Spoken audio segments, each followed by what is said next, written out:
भारतीय सेनाओं को विश्व की बेहतरीन सेना बनाने के लिए उस दृष्टि से आज कैबिनेट कमेटी ऑन सिक्योरिटी ने भी एक ऐतिहासिक फैसला किया है। सेना भर्ती का इंतजार कर रहे नौजवानों के लिए रक्षा मंत्रालय ने मिशन अग्निवीर शुरू किया है। अग्निवीर के तहत कैसे होगी युवाओं की नियुक्ति, अग्निवीरों की सैलरी कितनी होगी, उनका कार्यकाल कितना होगा, सर्विस टेन्योर पूरा होने के बाद अग्निवीरों का भविष्य कैसा होगा, सेना में जो भर्ती परीक्षाएं लंबित हैं, उनका क्या होगा, हर साल कितने अग्निवीरों को सेना में भर्ती किया जाएगा, सब कुछ विस्तार से समझिए।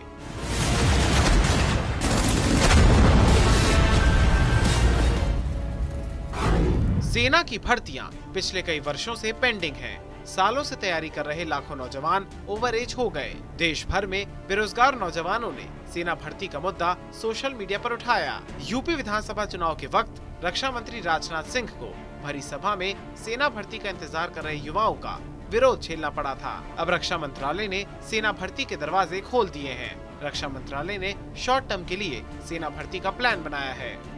भारतीय सेनाओं को विश्व की बेहतरीन सेना बनाने के लिए उस दृष्टि से आज कैबिनेट कमेटी ऑन सिक्योरिटी ने भी एक ऐतिहासिक फैसला किया है।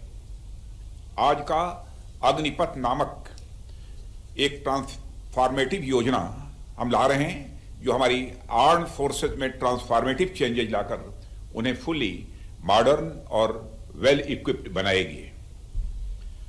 अग्निपथ योजना में भारतीय नौजवानों को बतौर अग्निवीर आर्म्ड फोर्सेस में सेवा का अवसर प्रदान किया जाएगा और यह योजना देश की सुरक्षा को मजबूत करने व हमारे युवाओं को मिलिट्री सर्विस का अवसर देने के लिए लाई गई है।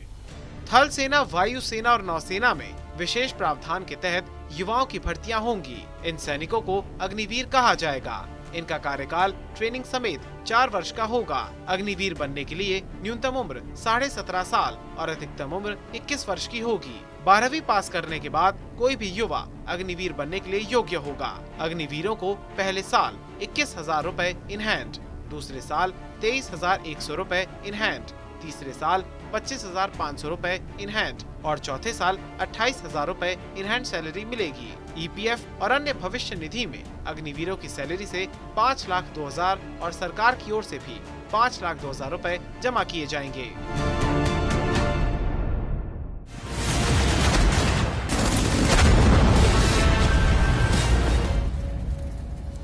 4 साल का कार्यकाल पूरा करने के बाद 75% अग्निवीरों की सर्विसेज खत्म कर दी जाएंगी, जबकि 25% अग्निवीरों को पक्की नियुक्ति का मौका मिलेगा।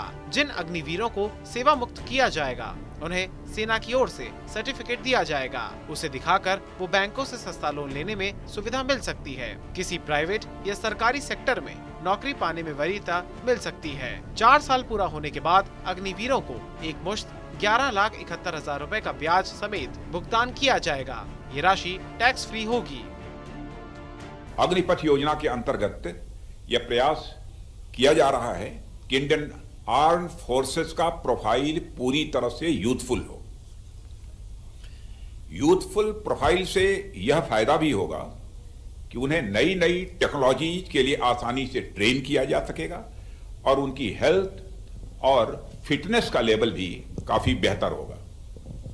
साथियों, इस अग्निपथ योजना से एम्प्लॉयमेंट अपॉर्चुनिटीज बढ़ेंगी और अग्निवीर सेवा के दौरान अर्जित स्किल्स एवं एक्सपीरियंस उन्हें विभिन्न क्षेत्रों में एम्प्लॉयमेंट भी प्राप्त कराएगा और इससे भारतीय अर्थव्यवस्था को भी हायर स्किल्ड वर्कफोर्स की उपलब्धता होगी, जो प्रोडक्टिविटी गेन और ओवरऑल जीडीपी ग्रोथ में सहायक होगी। अग्निवीरों के लिए एक अच्छी पे पैकेज, 4 साल की सेवा के बाद एग्जिट पर सेवा निधि पैकेज एवं एक liberal death and disability package की भी व्यवस्था की गई है। रक्षा मंत्री राजनाथ सिंह ने इस ओर इशारा भी किया। राज्यों के हवाले से उन्होंने कहा कि अग्निवीरों के लिए राज्य सरकारें कुछ विशेष प्रावधान करेंगी। राज्य की सरकारी सेवाओं में अग्निवीरों को प्राथमिकता मिलेगी। राजनाथ सिंह ने कहा कि जल्द ही राज्यों की सरकारें इस बारे में घोषणाएं करेंगी। जो युवा पिछले 4 साल से सेना भर्ती की तैयारियां कर रहे थे और उम्र की सीमा क्रॉस कर चुके हैं। उनके लिए अभी अग्निवीर भर्ती में कोई प्रावधान नहीं है। सेना की जिन भर्तियों की परीक्षाएं या परीक्षा परिणाम लंबित हैं, उनके बारे में आज की प्रेस कॉन्फ्रेंस में कुछ नहीं बताया गया। इन भर्तियों का जब डिटेल नोटिफिकेशन जारी होगा तभी ये स्पष्ट हो पाएगा कि ओवरएज युवाओं के लिए क्या प्रावधान है।